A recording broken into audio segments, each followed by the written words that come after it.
శ్రీ సత్య big boss season 6 contestant అన్న విషయం అందరికీ తెలిసిందే. మిస్ విజయవాడ టైటిల్ గెలిచిన శ్రీ సత్య నటి కావాలని పరిశ్రమకు వచ్చింది. శ్రీ సత్యకు ఫేమ్ తెచ్చింది మాత్రం బిగ్ బాస్ షోనే.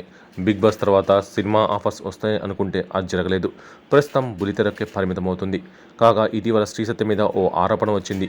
ఆమె లేటెస్ట్ లుక్ చూసిన నెటిజన్స్ ఒకంత ఆశ్చర్యం వ్యక్తం చేశారు. ఆమె ముఖంలో మార్పు గమనించారు.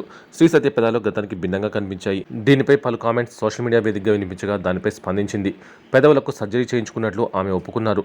సినిమా అవకాశాల కోసమే శ్రీ సత్య సర్జరీ చేయించుకుందట. పెదాలు పెద్దగా కనిపిస్తే బాగుంటుందని ఆమె ఆలోచనట. సన్నిహితులు కూడా సర్జరీ తర్వాత బాగున్నావు, హీరోయిన్లా కనిపిస్తున్నావు అంటున్నారట. ముఖం కూడా పెద్దదిగా అనిపిస్తుందని అన్నారట. ఇక తన దృష్టి సినిమా మీదే అని శ్రీ సత్య చెప్పుకొచ్చింది. టిల్లు స్క్వేర్ సినిమాలోని ఓ పాటలో తాను డ్యాన్స్ చేశానని, కానీ దాన్ని ఎడిటింగ్లో లేపేశారని ఆవేదన వ్యక్తం చేసింది శ్రీ సత్య. ఢీ షోకి సంబంధించి కూడా కొన్ని వ్యాఖ్యలు చేసింది. ఆ షోకి ఆశించిన స్థాయిలో టీఆర్పీ రావడం లేదు, అందుకే వదిలేశానంటూ ఆమె కామెంట్స్ చేసింది.